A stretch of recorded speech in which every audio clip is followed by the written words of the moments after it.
आप देख रहे हैं अल्फा डिफेंस हिंदी में आपका स्वागत है।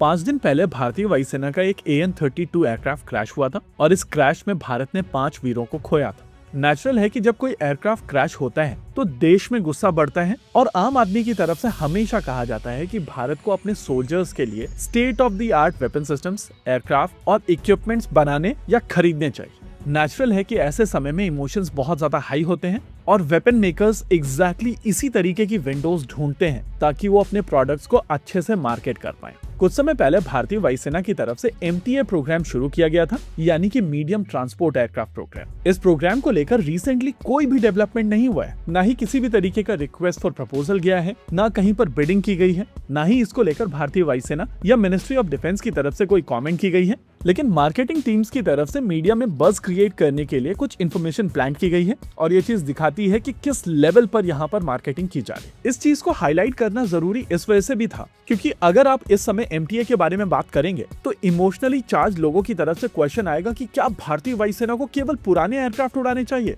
और क्या आप लोग नए state of the art weapon systems के खिलाफ हैं। आई डोंट नो आप में से कितने लोगों को ये याद होगा, लेकिन देश में एक टेलीकॉम कंपनी हुआ करती थी जिसका नाम था आइडिया और आइडिया की तरफ से एक कैंपेन शुरू की गई थी जिसमें वो बोलते थे नो उल्लू बनाओइंग। अनफॉर्चुनेटली फॉर्चुनेटली आइडिया तो बंद हो गया, लेकिन उल्लू बनाओइंग आज भी चल रहा है। जैसे ही सेंटीमेंट भारत में हाई हुए वैसे ही एक कंपनी की तरफ से स्टेटमेंट आया कि हम लोग अपनी प्रोडक्शन लाइन पूरी की पूरी भारत में मूव कर देंगे। सुनने में ये काफी अच्छा लगता है, लेकिन कुछ इसी तरीके का प्रपोजल F-16 को लेकर भी US की तरफ से दिया गया था। हालांकि यहाँ पर जो एयरक्राफ्ट ऑफर किया जा रहा है वो इतना पुराना नहीं है, लेकिन आज की तारीख में मैन्युफैक्चरिंग टेक्नोलॉजी काफी तेजी से बदल रही है और इसी वजह से क्वेश्चन पूछा जाना चाहिए कि मेकर की तरफ से किस तरीके की असेंबली लाइन भारत भेजी जा रही है। क्या ये पूरे वर्ल्ड में इकलौती असेंबली लाइन होगी या फिर वो आने वाले समय में अपनी असेंबली लाइन अपग्रेड करना चाहते हैं लेकिन पुरानी असेंबली को स्क्रैप नहीं करना चाहते। इंस्टेड एक ऐसा बकरा पकड़ा जाए जो उसके पैसे भी आपको दे। इसके अलावा दूसरी चीज हम लोगों को यहाँ पर यह भी समझना जरूरी है कि किसी भी एयरक्राफ्ट के बारे में हम लोग केवल आज की बात ना करें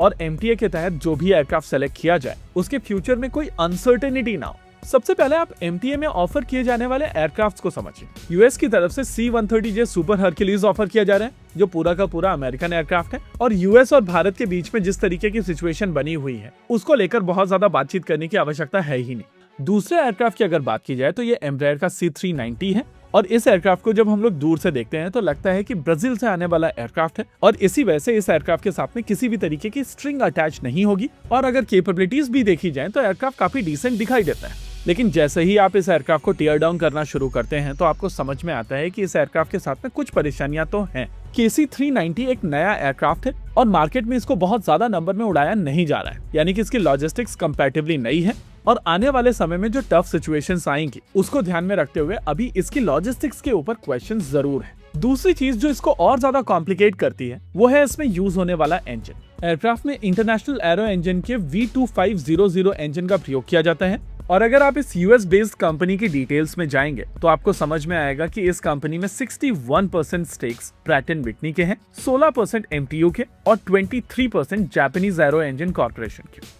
अब यहाँ पर बहुत सारे लोगों की तरफ से कहा जाएगा कि US बेस्ड कंपनी है तो क्या हुआ, या majority stakes Pratt and Whitney के हैं तो क्या हुआ। पर्सनली जब भी मैं इस इंजन के बारे में बात करता हूँ तो मेरे दिमाग में सबसे पहले क्वेश्चन आता है कि गो एयर का क्या हुआ। भारत में एक एविएशन कंपनी थी जिसका नाम था गो एयर और उनके एयरक्राफ्ट जमीन पर ही रह गए क्योंकि प्रैट एंड विटनी की तरफ से इंजन सप्लाई नहीं किए गए थे। I am sure American engine के बारे में आपने कहीं और भी सुना होगा और एग्जैक्टली वही कारण है कि इस एयरक्राफ्ट को लेकर हमारी तरफ से एक रेड फ्लैग उठाया जा रहा है। हालांकि यहाँ पर क्वेश्चन उठकर आएगा कि आपके पास में एक्चुअली ऑप्शन क्या क्या है और इन्हीं ऑप्शंस को डिस्कस करने के लिए हम लोगों को एक लार्जर डिबेट की आवश्यकता है। वैसे इन क्वेश्चंस को आंसर किए बगैर अगर हम लोग एम्ब्रायर के बारे में बात करते हैं तो वो सही नहीं है और अगर कोई मार्केटिंग टीम वाला हम लोगों के सामने इमोशनल कार्ड खेलता है तो उसको आप जरूर बोल दीजिएगा नो उल्लू बनावेंगे। इसी के साथ आज के इस वीडियो में रखते हैं केवल इतना ही। वीडियो को अंत तक देखने के लिए धन्यवाद। देखते रहिए अल्फा डिफेंस। जय हिंद। वैसे इस वीडियो को रिकॉर्ड करने से पहले मैंने पूरी ट्रांसपोर्ट फ्लीट ब्लू स्क्रीन के ऊपर बनाई थी और अनफॉर्चुनेटली वीडियो में मौका ही नहीं मिला कि पूरी ट्रांसपोर्ट फ्लीट के बारे में बात की जाए।